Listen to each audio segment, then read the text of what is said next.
Tonight, a conspiracy of the feathered kind. Why some people in Regina are in a flap after the official bird vote. The chickadee had garnered 2,371 votes overnight while Regina sleeps. Also, an author originally from Saskatchewan is speaking out, criticizing the province's new sex ed policy after her visit to a high school was cancelled. Plus, a show of love and hope. Cirque du Soleil opens in Regina tonight before heading to Saskatoon next week. This is CBC Saskatchewan News.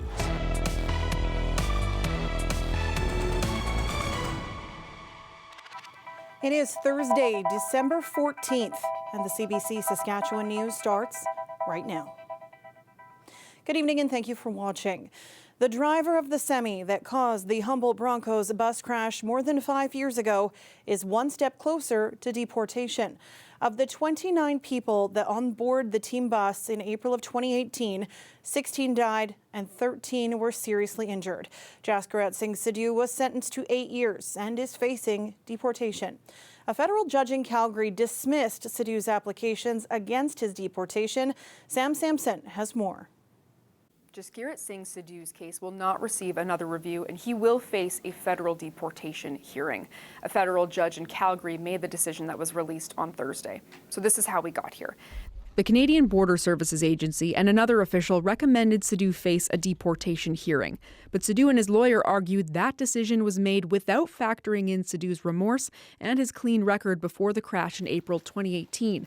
In his decision, though, the federal judge said the CBSA and the other official did consider those factors, along with just how serious the crash was. The judge found the whole process fair and reasonable, so he dismissed the application for another review. This all means Sidhu will face a deportation hearing with the Federal Immigration and Refugee Board. If they find him inadmissible to Canada, he will be deported to India. The judge said Sidhu can still ask for permanent resident status on humanitarian or compassionate grounds.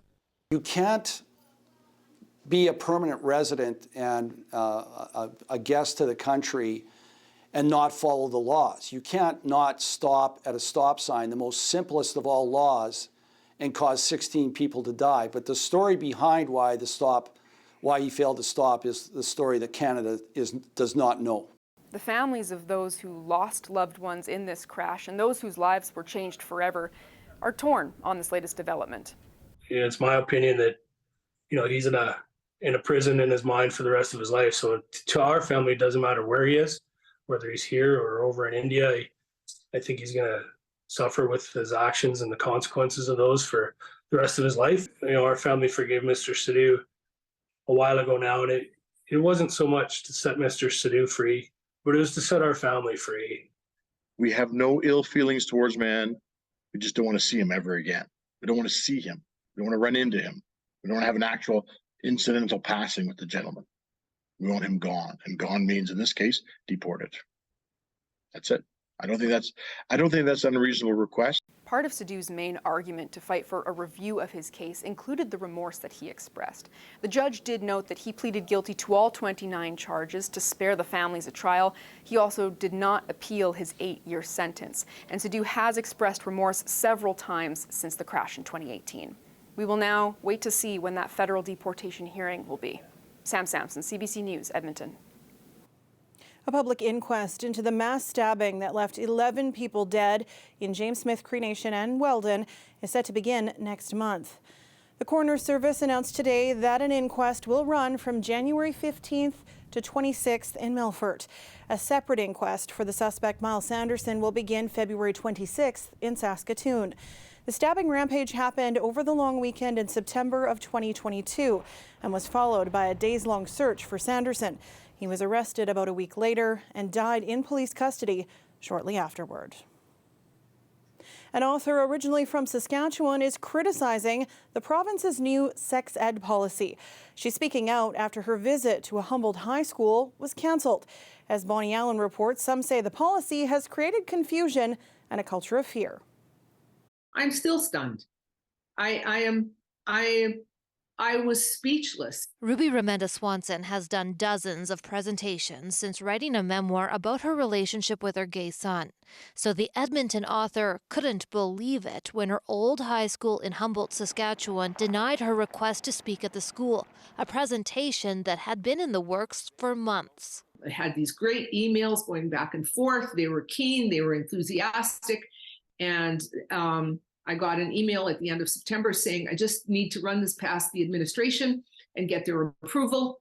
Then Remenda Swanson says a staff member told her she was no longer welcome for this reason. Following the Minister of Education's mandate, we will not be able to have you at school. Thank you very much. And we have to withdraw.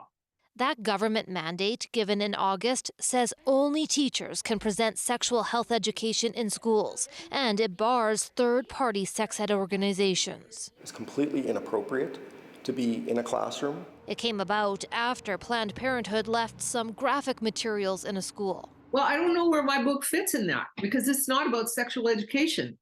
It's about human rights. We have all these rules now around sexual health education. This teacher says sexual health education is being defined too broadly, creating a culture of fear around sensitive topics. He says third-party groups like the YWCA have also historically taught about consent and healthy relationships. For young teachers who might not be able to teach those things and who might have in the past relied on third-party groups to come in to help teaching about some of these things, they currently aren't allowed. And to me, that's really sad. In a statement to CBC, the Ministry of Education said it's still reviewing its directive. As for Remenda Swanson's rejection, the Horizon School Division said, regrettably, the Humboldt staff member did not involve school or division administration at any point in their decision. It apologized for any upset. But the author says she hasn't heard that directly or been invited to speak. Bonnie Allen, CBC News. One organization that's been kicked out of schools is not giving up on educating students. The Saskatoon Sexual Assault Centre is now offering its lessons on consent to kids after school. Already, 300 students and caregivers have registered for community sessions, but the centre still hopes to get back in the classroom. There's so much research and evidence that shows that consent-based education is imperative to lowering rates of sexualized violence. Saskatchewan has some of the highest rates of sexualized violence, particularly in youth. So of course it's devastating. It's work that, I've spent my whole career working on, that people prior to me have laid the foundation and the groundwork, and that these relationships did exist. And both school divisions were upset to lose that resource as well. Price says the number of young people coming to community sessions is just a fraction of what they would reach inside schools. The CEO of the Regina Exhibition Association Limited, or REAL, faced tough questions from Regina City Council today. The organization headed by Tim Reed is facing increased scrutiny and his future is uncertain. Councillors were so unhappy that just a few weeks ago they fired the entire board and replaced it with city employees. REAL operates a large area of downtown that includes Mosaic Stadium and the Brand Centre. On Thursday, it was back at council asking for $6.4 million in funding from the city for its 2024 budget. I don't think anybody will see a noticeable difference in any of our events or how we operate if that budget's approved today. Yes, we will have to reduce some folks, and yes, we're going to have to skinny up our operations, but I think it's a time that everybody in the world is doing that. A final decision hasn't been made yet on REAL's request.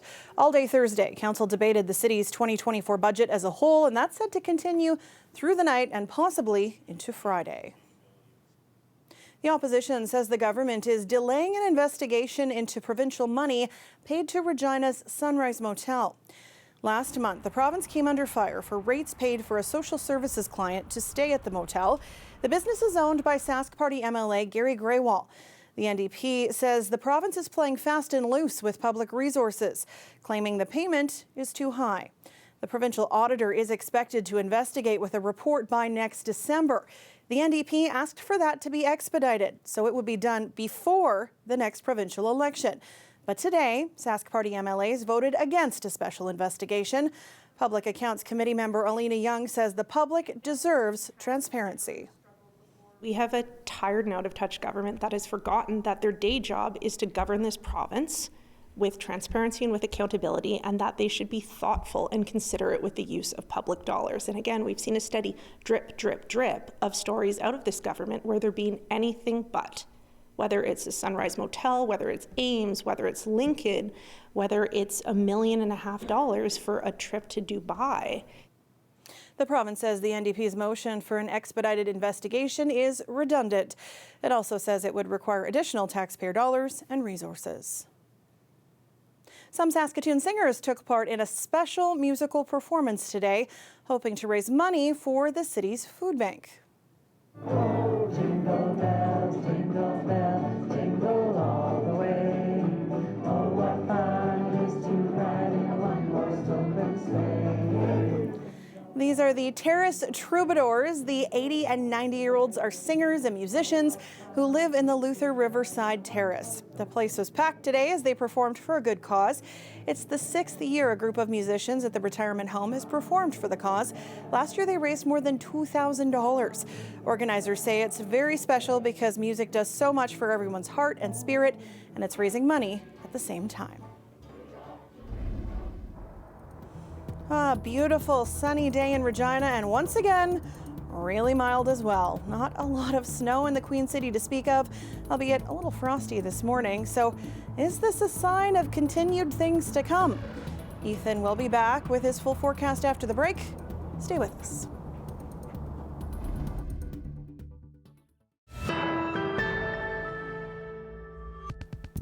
The city of Regina is no stranger to controversy. First, a failed tourism campaign, and now the city's official bird contest is ruffling feathers. As Jesse Anton reports, there's some real chirping over the pending results. You've heard of Experience Regina, but what about Birdgate? That's the scandal surrounding the unofficial results of Regina's official bird contest. On Monday morning, after voting had closed the night before, the results were visible, and it appeared chickadees had clearly won. They had thousands more votes than the runner-up, the red-breasted nuthatch, but the week before, one Regina man had noticed something. We went to bed, we slept well. I had no idea that something was amiss. But when I woke up in the morning and I checked the totals, lo and behold, the chickadee had garnered 2,371 votes overnight while Regina sleeps. And that got me thinking, you know, Big Chickadee was behind this. Something was afoot. When we put that question to chickadee advocate Ryan Fisher, he kept pretty tight-lipped. Well, we're not going to count our chickadees until they hatch, and we'll wait for the official announcement. That official announcement isn't for 3 weeks. And of course, don't forget the Wascana Park staple, the Canada Goose. That was the mayor's pick. What did someone say, that they're called Cobra chickens? I just think that's fantastic. And when we hit the streets early on in voting, it seemed like the goose was the clear winner. Canadian geese, I think. You have to go with the geese. But the Canada Goose didn't even appear to crack the top 3. And it's left some goose advocates flying to unverified conclusions. It's all part of like a master plan. That cuteness, it gets into you like a brainworm. Pretty soon you find yourself up late at night trying to figure out ways to hack a voting system. And I think I heard the same thing happen in Calgary. Chickadee voter fraud. In Calgary last year, same contest. The chickadee got the most votes there and is now Calgary's official bird. But having the same official bird as Regina doesn't flap this Calgary city councillor. I don't have any problems sharing, though I will just always say that, you know, we had it first. We had it first. Over in Ontario, the mayor of Guelph was a bit more plucky. That city also recently named the chickadee its official bird. And in a statement, Mayor Cam Guthrie told CBC News, Regina's mayor should, quote, be careful as Guelph's chickadees are outfitted with lasers that will patrol our city for any rogue Regina chickadees. So be forewarned, he said. Back in Regina, city officials aren't flapping their beaks about this just yet, but they did offer a statement saying they've heard a lot of chirping in the community about the chickadee conspiracy theory, and added over 11 days, nearly 20,000 votes were cast online. Regina's official bird will be officially announced on January 5th on National Bird Day, but until then, the theories around the Queen City's Birdgate will continue to fly. Jesse Anton, CBC News, Regina.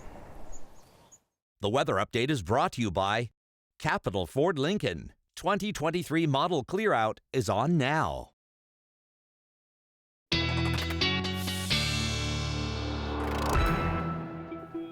I don't even know how we follow that. That was a real news story, Ethan. So let's talk about how warm it's been, which is also real news. That's right. You know, those contests, they're for the birds, Sam. That's what I say anyway. The real contest, though, is how warm things got in communities across the province yesterday. And there were some real winners here. Coronach hitting almost 9 degrees yesterday afternoon, breaking a year-old record of 8.5. But look at these locations in the north, smashing the record in a place like La Ronge by nearly 5 degrees there. Key Lake, the old record actually in the minus temperatures, and you hit 5.7 yesterday. Buffalo Narrows getting up to 7 again this time of year. You should be in the minus double digits. And Collins Bay over the freezing mark as well. And right now, temperatures still quite warm. Are they record-breaking today? Doesn't look quite like it, but you don't really have to go very far in terms of variation of the temperature to get from our warm spot and our cold spot in the province, because we're pretty much sitting around the same temperature, and that is either just above or below freezing.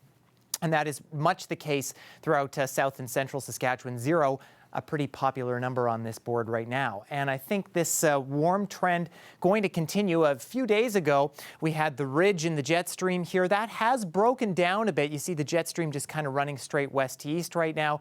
And that'll be the case as we head into the weekend, too. Still much of Saskatchewan, though, especially the south and central regions, to the south of the jet stream where we're seeing that warm air. A little bit of a trough developing out to our east, a little bit of colder air there, but yet another ridge starting to develop out to our west, likely bringing some more above seasonal conditions. Now, we've been longing for the snow, and there it is, and then it's gone. Overnight tonight, it moves very quickly. We're not really expecting a whole lot here. Clouds, though, are increasing from northwest to southeast through the southern half of the province tonight, and then they'll clear the same way as we head through the day tomorrow. Next system bringing some possibly measurable snowfall to the especially far north of the province as we head into the weekend, but then that clears as well. So just how much are we looking for? That's it, probably about a centimeter at the most, and that'll be around the Kindersley-Rosetown area. Saskatoon, I don't think that'll stretch as far east for you. Even that system in the north, Saturday, Sunday, maybe 1 to 2 centimeters at most, nothing too significant. But with those systems moving through, we are seeing winds pick up a bit breezy in the north tomorrow.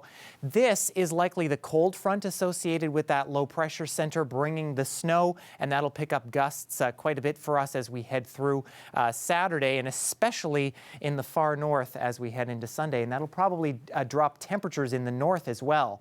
Will not be dropping temperatures in Regina because we are staying pretty much hovering right around freezing through the weekend with kind of a mixed sky conditions, some cloud here and there, and breezy conditions for the first part of the weekend. That's the case in Saskatoon as well. Nice daytime high of around 2 degrees on Friday. Call it ping-ponging around the freezing mark, Sam. All right. Thanks, Ethan. You bet. Well, the official 2024 Roughriders schedule is out. The first preseason game is Monday, May 20th against the Bombers, and they won't have their home opener until June 23rd against the Ticats. The 111th Grey Cup will be played in Vancouver on Sunday, November 17th. We'll be back after the break.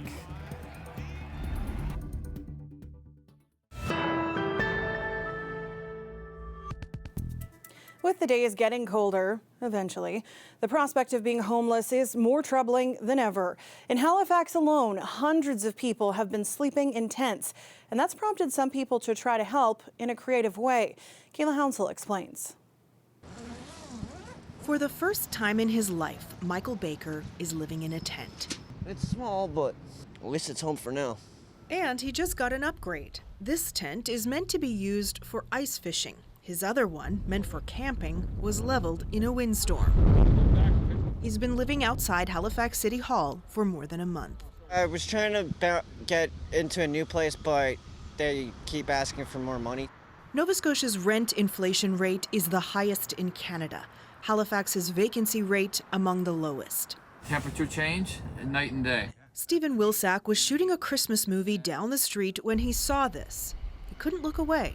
He was out shopping and noticed these sturdier ice fishing tents. These are designed to keep somebody from freezing. This is designed in order to make sure that everything's at least safe. He's hoping to avoid unsafe heating measures that could lead to this. No one was injured when this tent caught fire last weekend, but Wilsack warns there was propane nearby. This is a state of emergency in the province of Nova Scotia. This is a state of emergency in Canada. He paid for some tents himself. Then others started showing up with more. This will save somebody's life. The municipality has only approved this site for 8 tents. You just can't say, get out of here. Halifax's mayor says the insulated tents are an improvement. But my goal is not just to make it easier for people to sleep outside, it's to get people inside. With his office overlooking the tent city, he points out the municipality's booming population and says there's just not enough housing. I'm just here living day at a time, and I don't know if I'm going to be able to get out of here or not. Wilsack says he's getting calls from as far away as British Columbia from people wondering if residents of their communities might also be able to live in what's meant for a winter sport. Kayla Hounsell, CBC News, Halifax.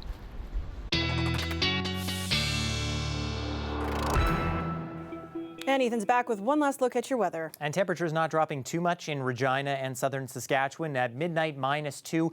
The clouds building in now, and they'll continue to do so. And as we hit tomorrow morning, we'll likely be fully clouded over by that point. Light winds, though, with a temperature around -4.